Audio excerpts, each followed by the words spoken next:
Bonjour à tous, bonjour Marine Le Pen. Bonjour. La justice a donc saisi une partie des biens de Bernard Tapie. Est-ce que ça vous paraît justifié? Mais c'est tout à fait justifié. Ça arrive d'ailleurs très souvent en ces matières. Quel est le but? Le but, c'est de faire une saisie conservatoire, c'est-à-dire d'éviter que les fonds disparaissent dans l'attente du procès.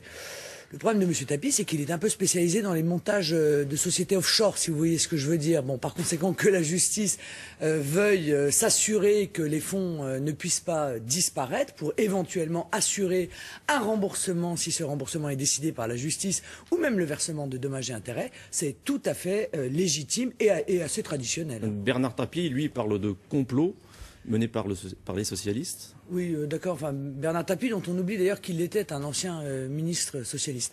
Non, la réalité, je connais très bien cette affaire, puisque je suis un peu à l'origine, j'en suis navré d'ailleurs, il me le rend bien, si je puis me permettre, de ces difficultés, puisque c'est moi qui ai saisi le 2 septembre 2008 par courrier Philippe Séguin, qui était président de la Cour des comptes, pour lui demander, parce que je suspectais une malversation dans les conditions de réalisation de cet arbitrage. Vous pensez qu'il y a malversation?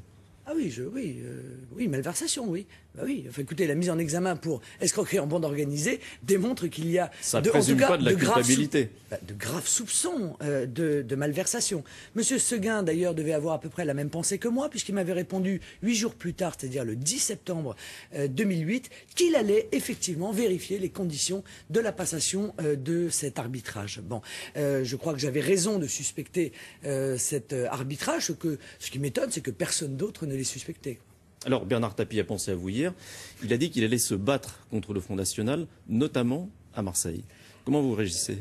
Oui, bah, écoutez, je ne sais pas, encore une fois, c'est peut-être parce qu'il sait que je suis un peu à l'origine de ces déboires, mais que ce soit pour M. Tapie, que ce soit dans le Pas-de-Calais, contre Gérard Dallongeville à Hénin-Beaumont, contre la Fédération socialiste du Pas-de-Calais, le Front National est en pointe dans la lutte contre la corruption, et notamment la corruption de la vie politique, de la vie publique. Nous continuerons à faire cela. Mais quelle corruption à Marseille? Non, je parle de M. Tapie. Bon, excusez-moi, si vous voulez qu'on parle de la corruption des instances socialistes dans les Bouches-du-Rhône, on peut aussi en parler, parce que où que l'on regarde, hélas, en ce moment, c'est un peu le métronome de la corruption. D'ailleurs, il n'y a pas que les socialistes, hein, c'est un coup à droite, un coup à gauche.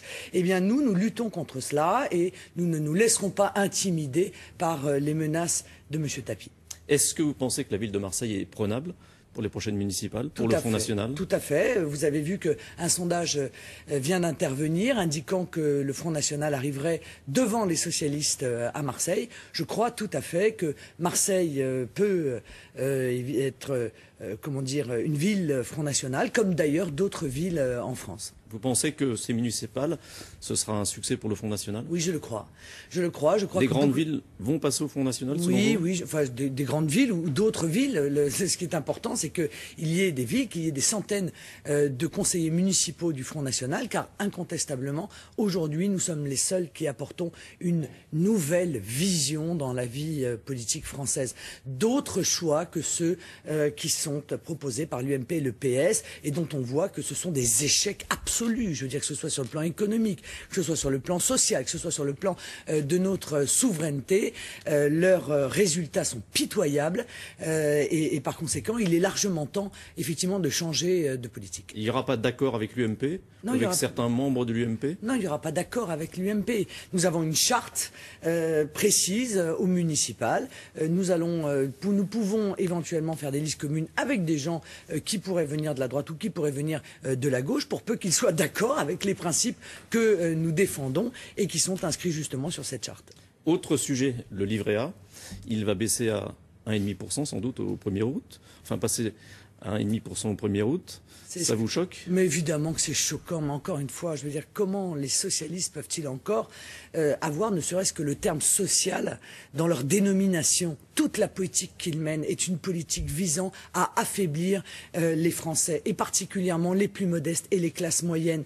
Les retraités vont être les prochains sacrifiés sur la liste. On augmente l'électricité, on augmente le gaz, on augmente les billets de train, on baisse le livret A. cette politique est une politique scandaleuse. D'abord, elle est injuste et en plus, elle est inefficace puisque cette politique d'austérité qui est appliquée en France et qui a été appliquée en Espagne, au Portugal, en Grèce, eh bien, ne règle pas le problème de la dette. C'est une politique qui aggrave les déficits et qui aggrave la dette. Vous voyez bien qu'aujourd'hui, ces pays vont de plus en plus mal et nous sommes sur cette même ligne. Mais la baisse du livret A, c'est la conséquence de la baisse de l'inflation. Oui, c'est ça. Mais d'ailleurs, c'est drôle parce que tous les jours, on nous indique que des choses augmentent, mais l'inflation, elle n'augmente pas. Là encore, il y a une manipulation des chiffres et d'ailleurs, tout le monde est informé de cela.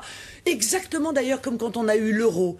Hein, les instances officielles nous avaient indiqué que les prix n'avaient pas du tout augmenté avec le passage à l'euro. Il n'y a pas un Français qui n'a pas pris conscience que les prix ont augmenté de manière spectaculaire depuis le passage à l'euro. On ne peut plus donc croire dans la parole publique, c'est une parole mensongère et les Français avec leur bon sens, évidemment, sont les premiers à s'en rendre compte. À propos d'euro, vous disiez hier envisager une crise financière importante oui, de la monnaie européenne cet été. Pour quelle raison? Mais parce que vous voyez bien que, encore une fois, les problèmes ne sont pas réglés. Moi, je suis outré quand je vous parle d'une parole publique mensongère.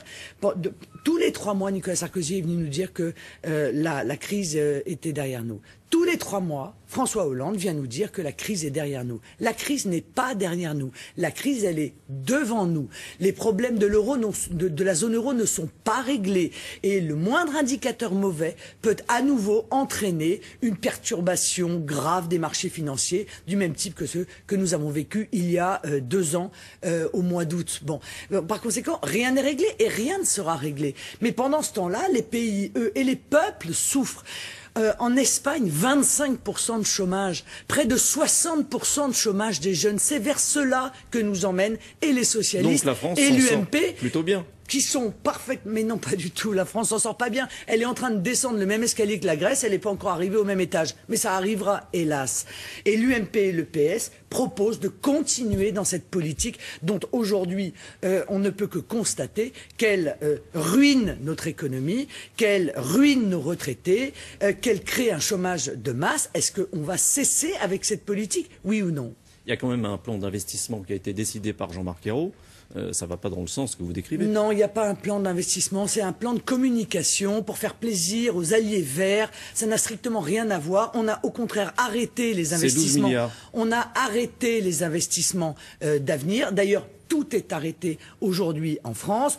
On continue à ouvrir totalement les frontières et on vient de commencer les négociations en catimini d'un accord de libre-échange avec les États-Unis qui va ruiner notre agriculture et notre défense nationale. Voilà ce qui va se passer. Plutôt que de mettre en place un protectionnisme intelligent à nos frontières, on fait exactement l'inverse. Je dis donc que le gouvernement, avec l'accord de l'UMP, met de l'huile sur le feu qui ravage notre économie. On parlait des municipales, il y aura aussi l'année prochaine les européennes.